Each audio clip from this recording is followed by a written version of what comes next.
શ્રી ગણેશાય નમઃ. જય શ્રી કૃષ્ણ. પીપળાને માત્ર એક જ વાર જળ અર્પણ કરવાથી શું ફળ મળે છે?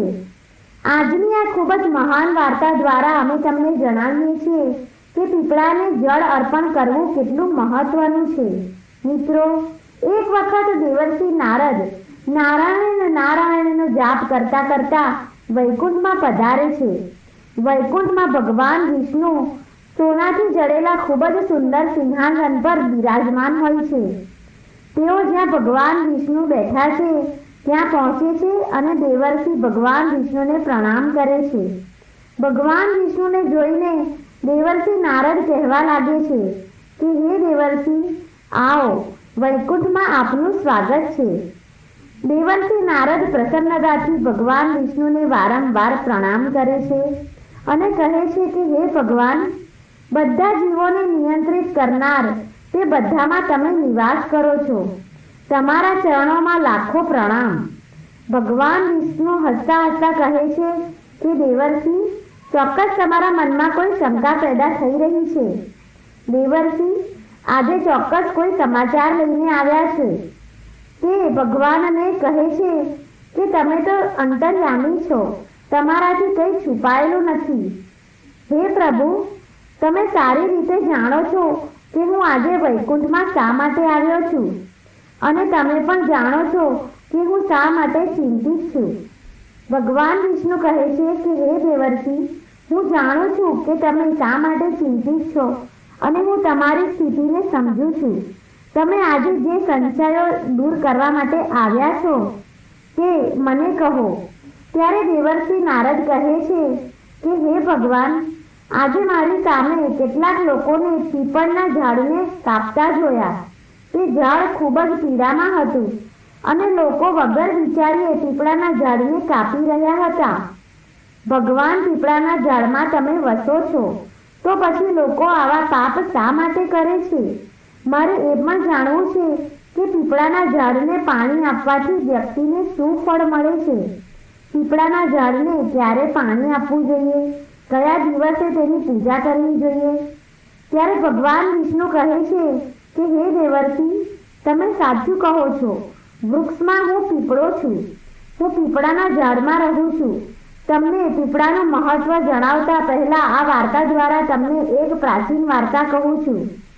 તમને તમારા બધા જ પ્રશ્નોના જવાબ મળી જશે.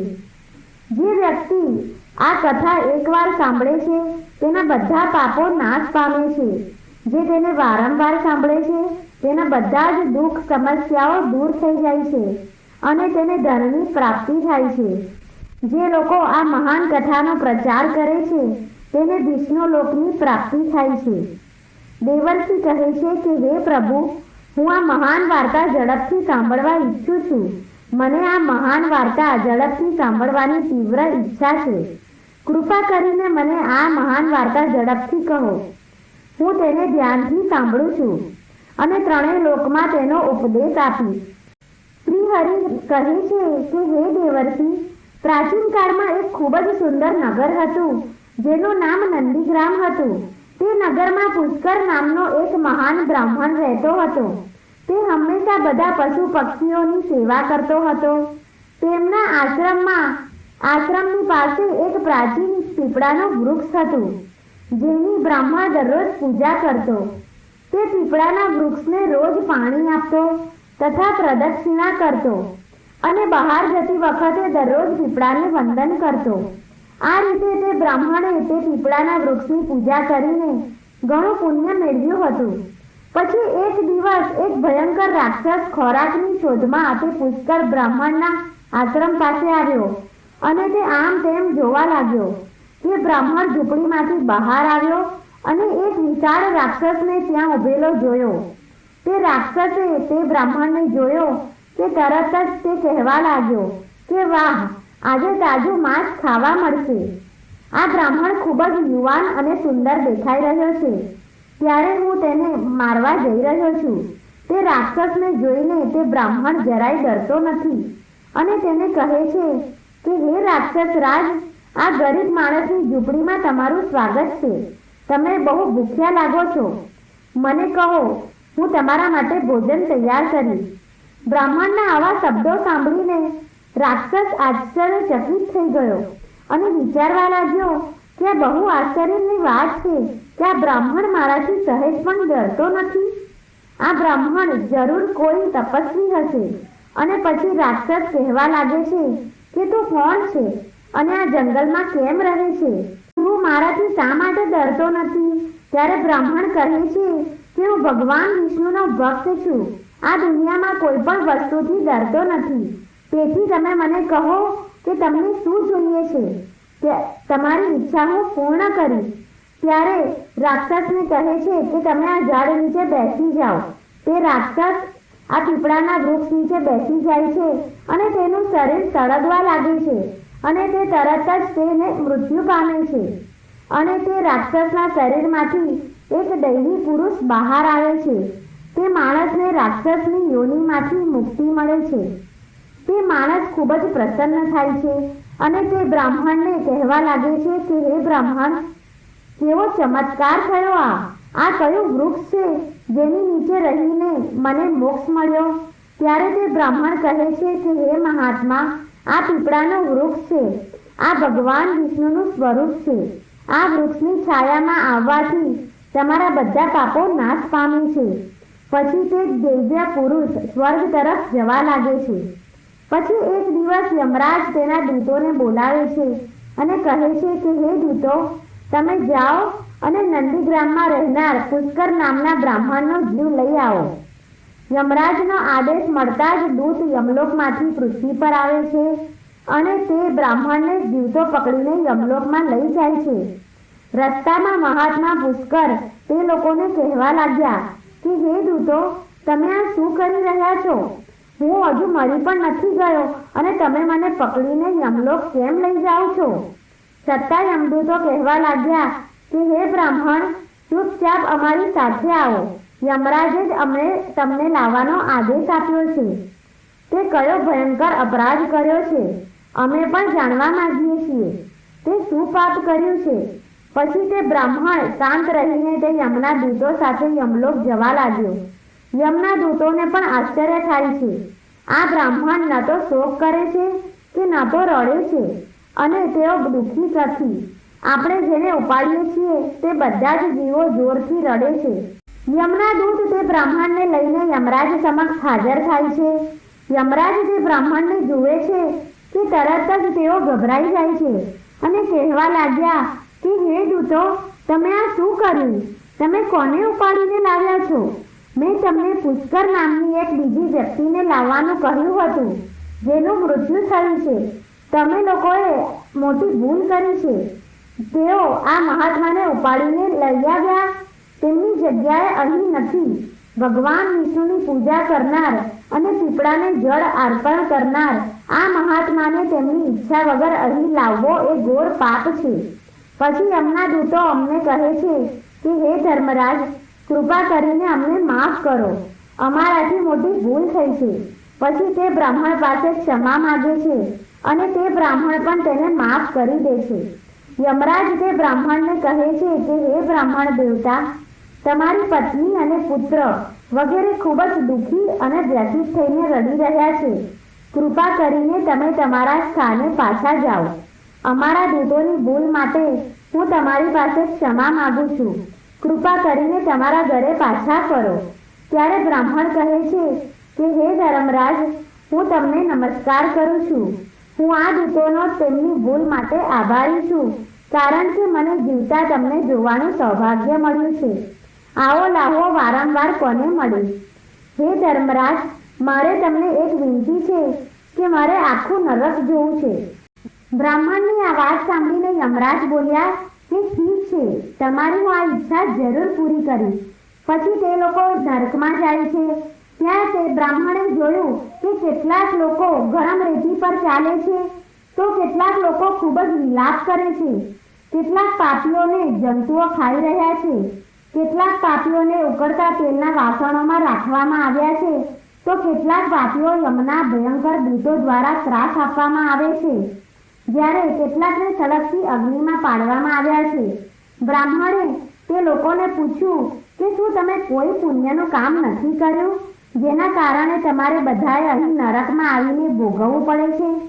જે જીવો નરકની સજા ભોગવી રહ્યા છે તેઓ કહે છે કે અમે પાપીઓએ પૃથ્વી પર કોઈ સારું કામ નથી કર્યું, તેથી જ અમે સજા ભોગવી રહ્યા છીએ. પૃથ્વી પર અમે અન્ય સ્ત્રીઓ સાથે સંબંધ બાંધ્યા છે અને અન્ય લોકોના ઘરોમાંથી ચોરી કરી છે, નિર્દોષોની હત્યા કરી હતી, અન્ય પર ખોટા આરોપો મૂક્યા છે, મહેમાનોના અનાદર કર્યો, વ્યભિચાર કર્યો હતો. આવા અનેક પાપોને લીધે અમે બધા નરકની આગમાં બળી રહ્યા છે. દાન કરનારા લોકોને લૂંટ્યા છે. અમે ઉપવાસ અને કર્મકાંડ નથી કર્યા. અમે અમારી સ્ત્રીઓનો ત્યાગ કર્યો હતો. અમે અમારા મિત્રો સાથે દગો કર્યો હતો. આવા બધા ગંભીર પાપોના કારણે અમે નરકની સજા ભોગવી રહ્યા છીએ. ત્યારે બ્રાહ્મણે કહ્યું કે શું તમે ક્યારેય ભગવાનનું આવું સાંભળી તે નરક જીવોને મુક્ત કરવા ભગવાન વિષ્ણુને પ્રાર્થના કરવા લાગ્યા?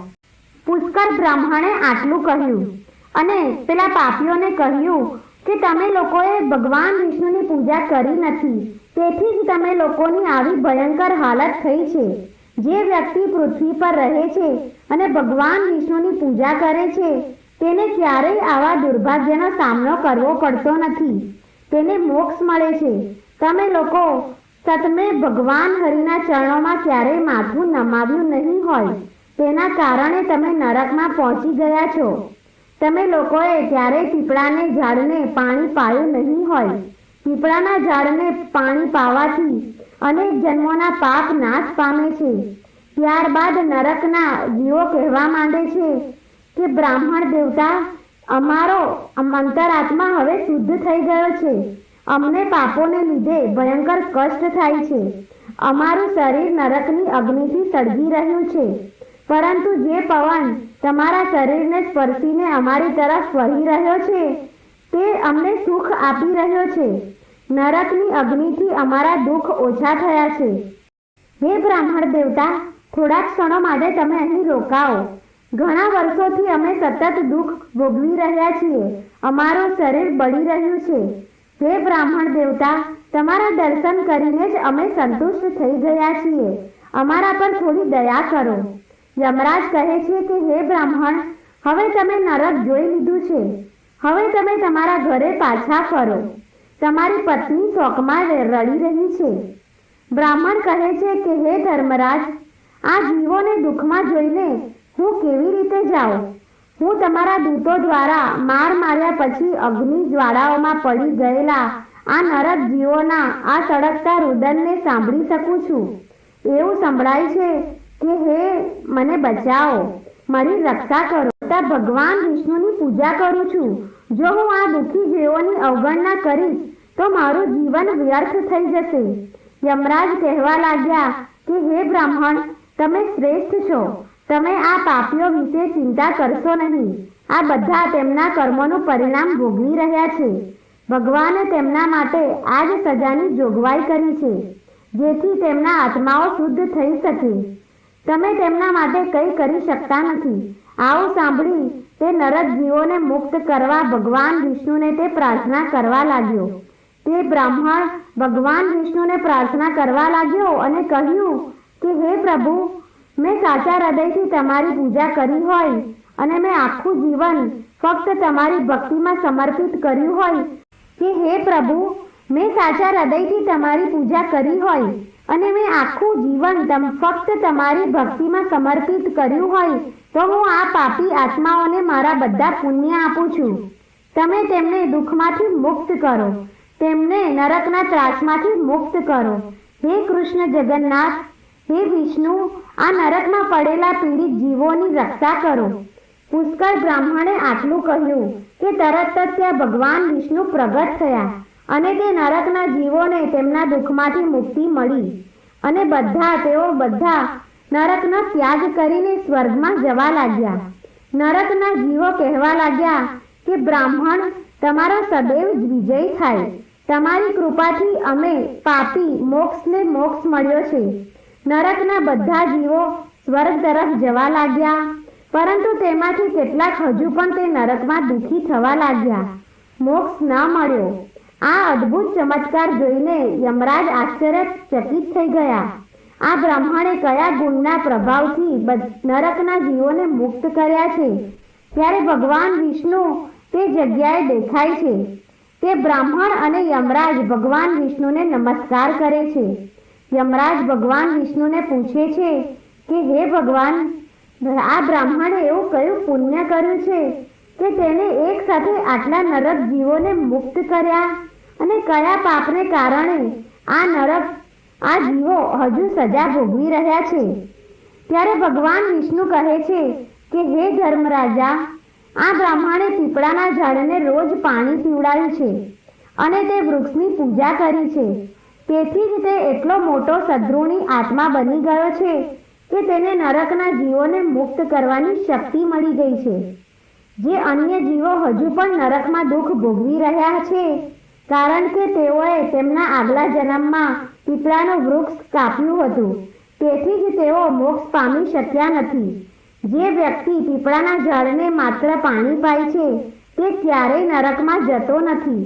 તે પાપી લોકોના પાપનો નાશ કરે છે અને તેમની હાજરીમાં આવનારા સૌથી ખરાબ પાપીઓ પણ તેમના પાપોમાંથી મુક્ત થઈ જાય છે.